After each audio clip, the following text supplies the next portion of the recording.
Welcome to my unboxing and first look at the G500s from Logitech. Now, I've checked out the G400s and the G100s, and quite frankly, this is the one that I'm genuinely excited about because there's some Logitech features that I really felt were missing from the other ones that I guess you just gotta you gotta pay to play, and if you wanted to get access to them, you had to go for the premium G500s. So let's take a look at the overall specs really quick. So it does everywhere from 200 to 8200 DPI. This is a laser mouse, and it is serious business about the DPIs. I mean, I don't think you'll ever really use 8200 DPI, but if you wanted to, this mouse is capable of actually getting a useful input if it's traveling at 4 meters per second, which if you think of it in terms of like if you're a low sensitivity gamer and you were going 4 meters per second to do like a turn, you'd have to basically go like, wah! You'd have to like jump and spin in order to actually trip this mouse out and have it not work. So there you go.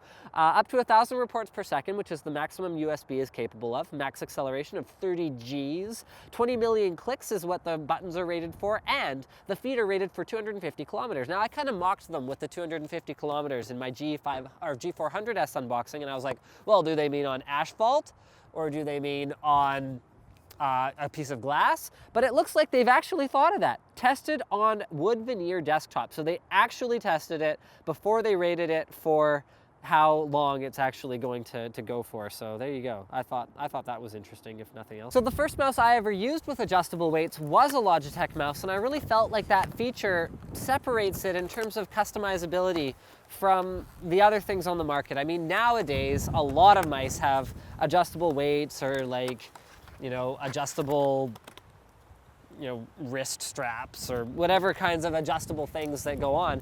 But for me personally, I would rather find a mouse that is truly sculpted in the shape that I want, and then I can tune the weight, because that's the thing that matters most to me. So they've gone with the sort of classic Logitech weight system, which is a cartridge that loads in from the back at the rear. Get it? Cartridge loads in. Okay, never mind. So there's a cartridge that loads in here, which is where we found the battery insert for the old G7, which I still have one of kicking around somewhere. And then there's a little eject button right there that kicks it out. The slippy feet on the bottom are at the front, side, and back. And let's go ahead and get these opened up. I'm going to need a minute for that, though. So the mouse is lightweight without feeling cheap, and it really doesn't. It feels very solidly built.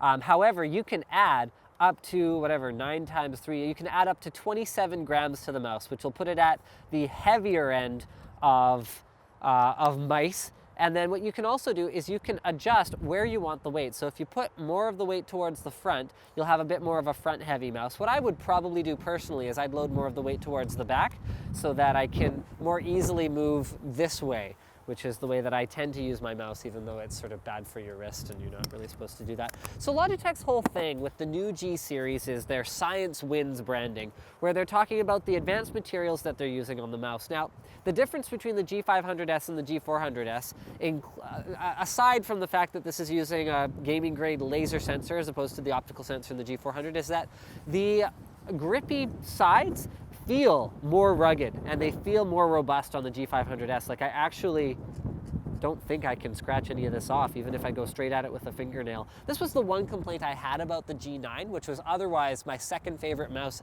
ever, because it's awesome, was that the anti-slip coating just came off about a year into owning it. And I don't feel like this would happen with this, but it's impossible to say without waiting a little bit longer. So other Logitech features that I feel very strongly about, this guy right here, the unlocked scroll wheel. Love to see that implemented. It's things like back and forward buttons, unlocked scroll wheel, outstanding precision that really set a mouse apart from another one. So all you have to do, see that? So you can hear there's actual clicks to the mouse wheel.